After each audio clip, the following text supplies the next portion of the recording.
Hi అండి. Welcome to Ramya kitchen. మనమైతే ఇవాళ మెంతి కూర పచ్చడి తయారు చేసుకుందామండి.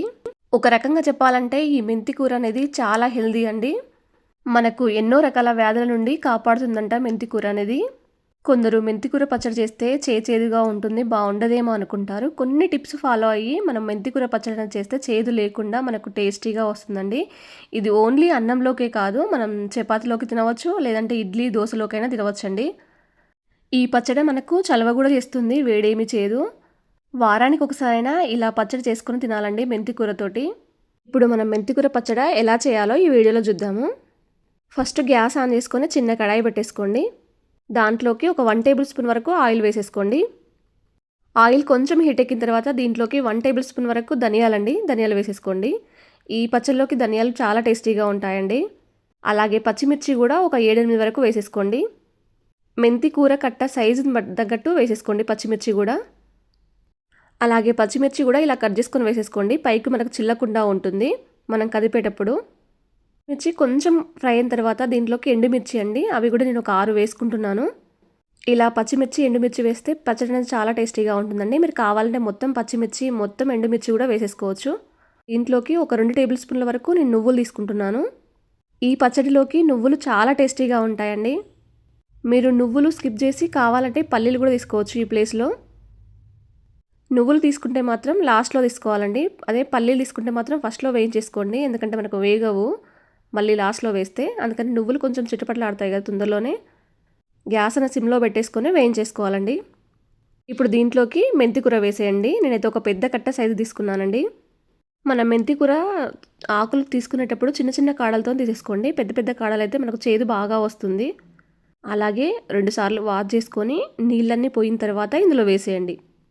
మెంతి కూర వేసిన తర్వాత మీరు మూత అనేది పెట్టొద్దండి, మనకు ఆవిరి అనేది వస్తుంది, అప్పుడు చేదు ఇంకెక్కువగా అవుతుంది.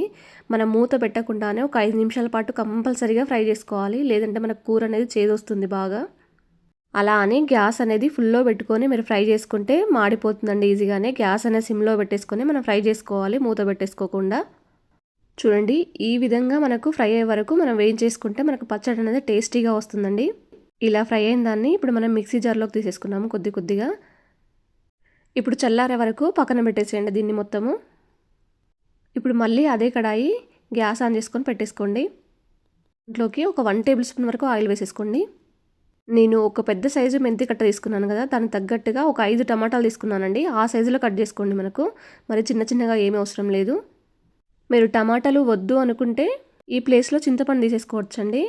అలాగే టమాటాలు వేసుకున్న తర్వాత దీంట్లోకి ఒక 1/2 టీ స్పూన్ వరకు పసుపు వేసేసుకోండి.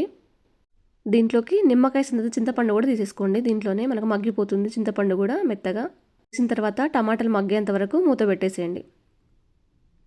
ఒక 5 నిమిషాల తర్వాత మనం ఇప్పుడు మూత తీసి చూద్దామండి. చూడండి, మనకు టమాటాలు అనేది ఈ విధంగా మగ్గిపోతే సరిపోతుందండి, మరి ఎక్కువగా మగ్గనవసరం లేదు. ఇప్పుడు ఈ టమాటాలు పూర్తిగా చల్లారే వరకు పక్కన పెట్టేసేయండి. ఈలోపు మనం మిక్సీ జార్లోకి తీసేసుకున్నాం కదా, అవి పూర్తిగా చల్లారిపోయి ఉంటాయండి. దాంట్లోకి ఒక 4 వరకు వెల్లుల్లి రెబ్బలు, అలాగే ఒక 1 టేబుల్ స్పూన్ వరకు జీలకర్ర వేసేసుకొని ఇప్పుడు మిక్సీ పట్టేసుకోండి. ఈ విధంగా మిక్సీ పట్టేసుకున్న తర్వాత టమాటాలు పూర్తిగా చల్లారిన తర్వాత ఇప్పుడు దీంట్లోకి వేసేసుకోండి. టమాటాలు మొత్తం వేసుకున్న తర్వాత దీంట్లోకి సాల్ట్ వేసేసుకోండి. అయితే ఒక 1.5 టేబుల్ స్పూన్ వరకు సాల్ట్ వేసుకుంటున్నానండి. మీరు రుచికి సరిపడినంత వేసేసుకొని మిక్సీ పట్టేసుకోండి. కొంచెం కచ్చాపచ్చాగా అవసరం లేదండి, మెత్తగా మిక్సీ పట్టేసుకోండి. మిక్సీ పట్టేసుకున్న దాన్ని ఇప్పుడు ఒక బౌల్లోకి తీసేసుకోండి. మీరు కావాలంటే ఇలా అయినా కూడా తినొచ్చండి, పోపు వేయకుండా కూడా పచ్చడిను. ఒకవేళ పోపు కావాలి అనుకుంటే చిన్న కడాయి అనేది పెట్టేసుకోండి. దాంట్లోకి ఒక 2 టేబుల్ స్పూన్ల ఆయిల్ వరకు వేసేసుకోండి. ఆయిల్ కొంచెం హీట్ కానివ్వండి బాగా. హీట్ అయిన తర్వాత 1 టేబుల్ స్పూన్ జీలకర్ర, అలాగే ఒక 1/2 టీ స్పూన్ వరకు ఆవాలు వేసేసుకోండి. అలాగే 1 టేబుల్ స్పూన్ వరకు పచ్చిశనగపప్పు వేసేసుకోండి. దీంట్లోకి ఒక 4 వెల్లుల్లి రెబ్బలు అనేది కచ్చాపచ్చాగా దంచి ఇందులో వేసేసుకోండి. మనం మిక్సీలో వేసుకున్నాం కదా, పోపులో వేయకపోయినా పర్లేదా అంటే ఇలా పోపుకి వేస్తే చాలా టేస్టీగా ఉంటుందండి, కొంచెం వెల్లుల్లి ఫ్లేవర్ అనేది. మీకు ఇష్టం లేకపోతే స్కిప్ చేయండి. అలాగే ఒక 2 ఎండుమిర్చి, 4 కరివేపాకు రెమ్మలు కూడా ఇందులో వేసేసుకోండి. చిటికెడంత పోపులోనే ఇంగువ వేసేసుకోండి. ఈ పచ్చళ్ళలోకి ఇంగువ అనేది చాలా బాగుంటుందండి. పోపు అయితే ఏ వేడితో ఉందో అదే వేడితో తీసుకొచ్చి ఇప్పుడు పచ్చళ్ళలో కలిపేసేయండి. పోపు వేసిన తర్వాత పచ్చడంతా కలిసేలా కలిపేసుకోండి.